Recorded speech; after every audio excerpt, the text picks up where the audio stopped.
हाय friends, मैं हूं doctor Sabiha, practising gynaecologist in Lucknow. Friends, आज की वीडियो में हम डिस्कस करेंगे बहुत ही important topic, indication of IVF, यानी आईवीएफ कराने की सलाह हम किन किन निसंतान दंपतियों को देते हैं। सबसे पहले जान लेते हैं आईवीएफ क्या होता है। फ्रेंड्स, आईवीएफ वह प्रक्रिया होती है जिसमें निसंतान दंपति को भ्रूण धारण कराने की कोशिश की जाती है। इसमें स्त्री के अंडाशय से एग को निकाला जाता है, बाहर निकाला जाता है। फिर उस एग को हस्बैंड के सीमन द्वारा फर्टिलाइज कराया जाता है और एक पर्टिकुलर स्टेज पर जब एम्ब्रियो बन जाता है, यानी कि फर्टिलाइजेशन हो जाता है, तो फिर उस भ्रूण को या उस एम्ब्रियो को स्त्री के गर्भाशय में ट्रांसफर कर दिया जाता है। स्त्री के गर्भाशय को पहले से ही इस तरह से तैयार मेडिसिन द्वारा किया जाता है कि वो भ्रूण को या एम्ब्रियो को लेने के लिए तैयार रहे और उसको आगे भी ग्रो करने में सहायक हो। इसके साथ साथ ही हम पेशेंट को कुछ इस तरह की मेडिसिन, हार्मोनल इंजेक्शंस और टैबलेट्स वगैरह चलाते हैं जिससे इस प्रेगनेंसी को सक्सेस बनाया जा सके। फ्रेंड्स, आइए जान लेते हैं वो कौन से दंपति होते हैं, निसंतान दंपति। ऐसे कौन कौन से फैक्टर्स के होते हैं उनके अंदर जिनमें हम ये आईवीएफ करने की सलाह देते हैं।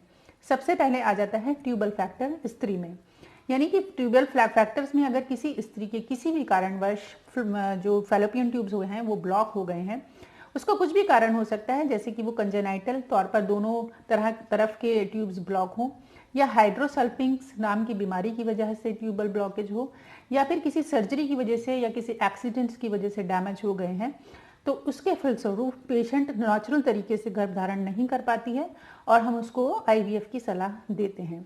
इसके साथ साथ ही नंबर 2 पर आता है एंडोमेट्रियोसिस।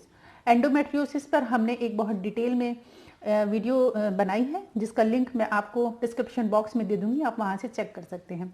एंडोमेट्रियोसिस अगर ट्यूब्स तक इन्वॉल्व हो जाता है या उसमें कोई एंडोमेट्रियोमा बन जाता है ओवरीज में, तो इस कंडीशन में पेशेंट गर्भधारण करने में समर्थ नहीं होता और उसमें आईवीएफ के लिए हम सलाह देते हैं। उसके बाद आता है ओव्यूलेटरी डिस्फंक्शन। यदि किसी पेशेंट की को ओव्यूलेशन करने में, यानी उसका एग नेचुरल तरीके से या स्टिमुलेशन के फलस्वरूप भी निकालने में दिक्कत आती है, नहीं हो पाता है, तो ऐसे पेशेंट को भी हम आईवीएफ के लिए सलाह देते हैं। ये यूजुअली उन पेशेंट्स में होता है जो एजिंग की वजह से या प्री मैच्योर ओवेरियन फेलियर की वजह से उनका एएमएच लेवल, यानी एंटी मुलेरियन हार्मोन, बहुत लो हो जाता है, तो पेशेंट नेचुरल तरीके से ओव्यूलेट नहीं कर पाता है और इस ओव्यूलेटरी प्रॉब्लम की वजह से वो नेचुरल तरीके से गर्भ धारण नहीं कर पाता। ये यूजुअली पीसीओएस की कंडीशन में, यानी पॉलीसिस्टिक ओवेरियन सिंड्रोम की कंडीशंस में भी हो सकता है, तो ऐसी दंपति को भी हम आईवीएफ की सलाह देते हैं।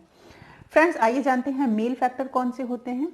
कुछ मेल्स में इस तरह की प्रॉब्लम होती है कि उनके जो शुक्राणु होते हैं, या तो उनकी मात्रा इतनी ज़्यादा कम होती है कि वो भ्रूण एग तक नहीं पहुंच पाते हैं स्त्री के, या फिर उनमें कुछ एबनॉर्मल तरीके के स्पर्म्स पाए जाते हैं, या स्पर्म्स की क्वालिटी बहुत लो होती है, या स्पर्म्स में इतनी ताकत, इतनी क्षमता नहीं होती है कि वो एग के अंदर पेनिट्रेट कर पाए।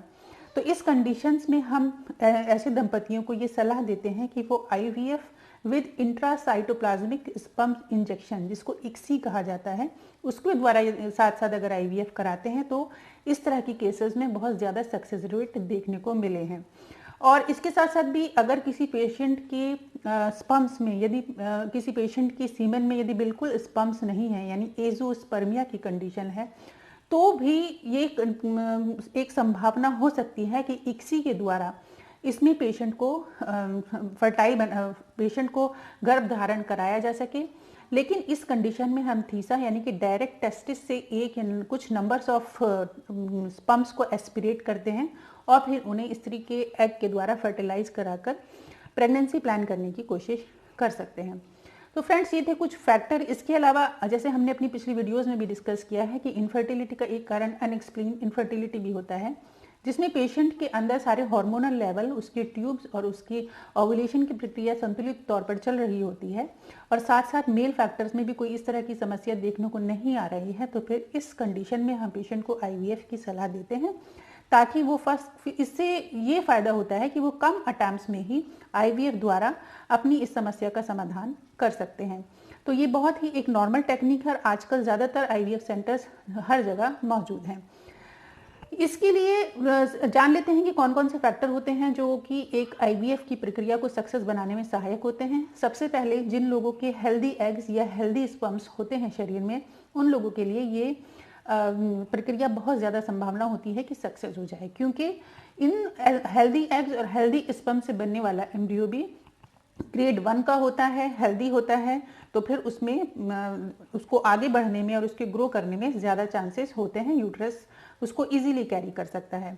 और फ्रेंड्स, इसके साथ साथ ही अब देखा जाता है कि एक न्यू टेक्निक भी हम लोग मेडिकल साइंस में देखी गई है, जिसको प्री इम्प्लांटेशन जेनेटिक डिसऑर्डर कहा जाता है, यानी पीजीटी। इसके द्वारा हम ये पता लगा सकते हैं कि जिन लोगों का बार बार आईवीएफ फेल हुआ है, कहीं वो किसी जेनेटिक डिसऑर्डर्स की वजह से तो नहीं हुआ है। इसके लिए हम दोनों हस्बैंड एंड वाइफ को क्रोमोसोमल स्क्रीनिंग भी कराते हैं।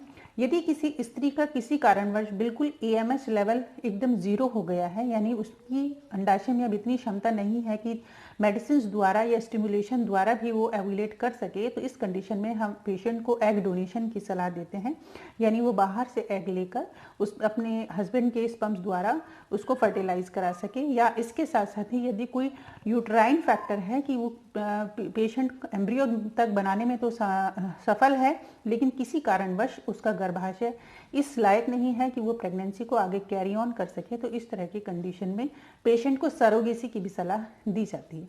तो फ्रेंड्स, ये थी मेरे द्वारा आईवीएफ पर दी गई कुछ इंपॉर्टेंट जानकारी। अगर आपको इसके बारे में और भी कुछ क्वेरी है तो आप कमेंट में लिखना ना भूलें। मैं कोशिश करूंगी आपकी सारी क्वेश्चंस का आंसर देने की। अगर आपको ये वीडियो अच्छा लगा हो तो इसे लाइक करें, अपने फैमिली फ्रेंड्स में इसको शेयर करना ना भूलें, ऊपर आई बटन को दबाना ना भूलें, ताकि और वीडियो का लिंक भी आपको मिल सके। मिलते हैं ऐसी ही कुछ इंपॉर्टेंट जानकारी के साथ नेक्स्ट वीडियो में, तब तक के लिए बाय।